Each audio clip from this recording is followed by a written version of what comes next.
سلام سلام كوراتن فتواتن تخاتلتنا زخونهم ببزلخم سلام من رهوان نتمنينا نلوم عنت دوما ام حورا ميديا كزاور زنور بتاع زرارب تزلو قد حيزلكم مزيالخو كاباتهم دما نلوم عنت حيزلكم زموزخ دما بتعمي ازي لبغازنك حابريت حيزلكم مزيالخو سنه باباوي دانيال ملس دما خلناكم نفلط دما دهوي كابزات في دما بركز وانا تغيرالو ኣብዚ ሕዚ ሰዓት ድማ ብዛዕባ ዳንኤል ድማ ሓድሽ ሓበሬታ ሒዘልኩም መፅእ ኣለኹ ነዚ ቻናል ሓድሽ ትኾንኩም ሰብስክራይብ ላይክ ሼር ብምግባር ቤተሰብ ይኹኑ ብተወሳኺ ንለቀም ሓድሽ ቪድዮታት ፈጢኖም ክመፁ ናይ ደወል ምልክት እንኮ ሓቢርኩም ናጽንሑ ኩለና ከም ንፈልጦ ስነ ጥበባዊ ዳንኤል መለስ ድማ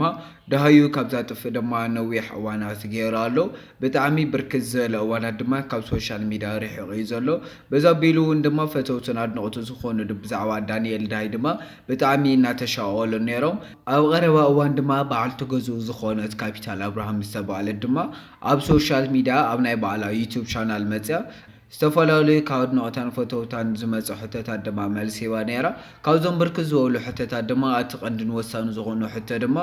بعل غزاخي دانيال ملس دما كاب سوشيال ميديا كاب زطف بزح اوانات غيرو ابزح ساعات خ دانيال ابير كبيلوم دما كفتوتن ادنقتن زغونو حتى دما نبعلتو غزو كابيتال ابراهام قريبلا نيرو كابيتالو نز حتى زدما اخر زغونو ملسيوا نيرا ابتشعوان زاوت ملس دما بتعمي زحزني نيرو كبرات تخاتلتي مخنيات دما ابتشعوان استزاربت بعلا باندوز كابيتال دما ኣብዚ ሕዚ ሰዓት ዳሃይ በዓል ገዛይ ኣይፈልጥን ኣብዚ ሕዚ ሰዓት ድማ በዓል ገዛይ ኣበይ ከም ዘሎ ዳሃዩ ኣይፈልጥን ኢላ ተዛሪባ ነይራ እዚ ጥራሕቲ ዘይኮነ ድማ በዓል ተገዙ ካፒታል ጥራሕቲ ዘይኮነ ድማ ሙሉእ ቤተሰብና ዳንኤል ድማ ዳሃዩ ኣበይ ከም ዘሎ ኣይፈልጡን ኣቆፅላ ቢሎም ድማ በዓል ተገዙ ኺንኺ ብዛዕባ ዳንኤል መለስ ዳሃይ ከመይ ጌርኺ ኣይትፈልጥን ብምባል ድማ ብርክት ዝበሉ ሕቶታት እውን ድማ ቀሪቦምላ ነይሮም ነዚ ሕቶ እውን መልሲዋ ነይራ ኣብቲ ሽዕዋን መጨረሻ ምስ ዳንኤል ዝነበረት ለዋን ድማ ኣብ ኢትዮጵያ ዋና ከተማ አዲስ አበባ ዝኾነ ድማ ተማዘብልቲ ኤርትራውያን ዝእሰሩሉ ዝነበረ ግዜ ድማ ኣብቲ ሽዕዋን ዳንኤል ብጣዕሚ ፈሪሕ ነይሩ ኣብቲ ሽዕዋን ድማ ዋና ምኽንያት ዝእሰሩሉ ዝነበሩ ተማዘብልቲ ኤርትራውያን ድማ ናይ ተማዛባሊ ወረቀት የብልኹም ብዝብል ድማ ብርክት ዝበሉ ኣሕዋትና ኤርትራውያን እናተኣሰሩ ነይሮም እዮም በዚ ጉዳይ እዚ ድማ ሰብኣየ ዳንኤል ድማ ብጣዕሚ ፈሪሑ ምኽንያቱ ድማ ኣብቲ ሽዕዋን ዳንኤል ድማ ናይ ተመዛባሊ ወረቀት ኣይነበረን ኢላ ድማ ባዕላ በኣንደበታ ተዛሪባ ነይራ እያ ብድሕሪ እዚ ድማ ናብ ኤርትራ ዓደ ይምለስ ኣለኹ ኢሉ ናብ ኤርትራ ይገይሽ ኣለኹ ኢሉ ናብ ኤርትራ ኸይዱ ነይሩ ብድሕሪ ድማ ዳንኤል ድማ ናብ ኤርትራ ኣትዩ ዝብል መልሲ ኣይሃበን ወይ ድማ ኣብዚ ቦታ እዚ ኣለኹ ኢሉ ድማ ኣይተዛረበን ብርክት ዝበሉ ድማ ብዛዕባ ዳንኤል ድማ ኣብ ሶሻል ሚድያ ብጣዕሚ እናተዘራረበ ነይሩ እዩ ዳንኤል ኣብዚ ሕዚ ሰዓት ኣብ ኤርትራ ወይ ድማ ኣብ ኣስመራ ኣለው እናበሉ ድማ ብርክት ዝበሉ ኣብ ሶሻል ሚድያ እናተዘዋወረ ነይሩ እዩ እዚ ጥራሕቲ ዘይኮነ ድማ ብርክት ዝበሉ ሰባት ድማ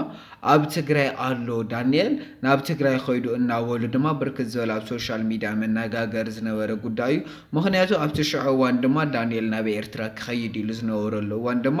ናይ ኢትዮጵያና ናይ ኤርትራ ደቡብ ተዓፅዩ ስለ ዝነበረ ድማ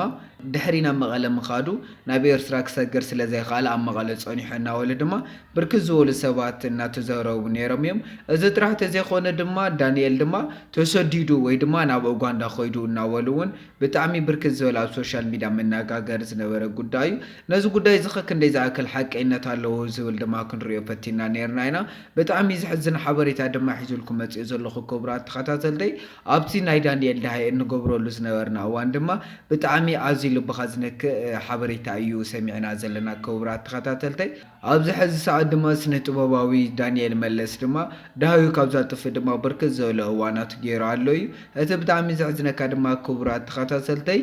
ዳንኤል ኣብዚ ሕዚ ሰዓት ድማ ንቤተሰቡ ምንም ዝኾነ መልእኽቲ ኣይሰደደን ምኽንያቱ ድማ ዳንኤል ኣብዚ ሕዚ ሰዓት ብሂወት ስለ ዘየለ እዩ ክቡራት ተኸታተልተይ ምኽንያቱ ዳንኤል ኣብዚ ሕዚ ሰዓት ድማ ብሂወት ተትህልይ ድማ ንቤተሰቡ እኹል ዝኾነ መልሲ ወይ ድማ ዳሃይ ክገብር ነይሩ እዩ ክቡራት ተኸታተልተይ ኩልና ከም ንፈልጦ ድማ ዳንኤል ካብ ዝጠፍ ድማ ንነዊሕ እዋናት እዩ ካብ ሶሻል ሚድያ ጠፍዩ በዚ ምኽንያት ድማ ብጣዕሚ ዘሕዝነካ ክቡራት ተኸታተልተይ ኣብዚ ሕዚ ሰዓት ድማ ዳንኤል ብሂወት የለይ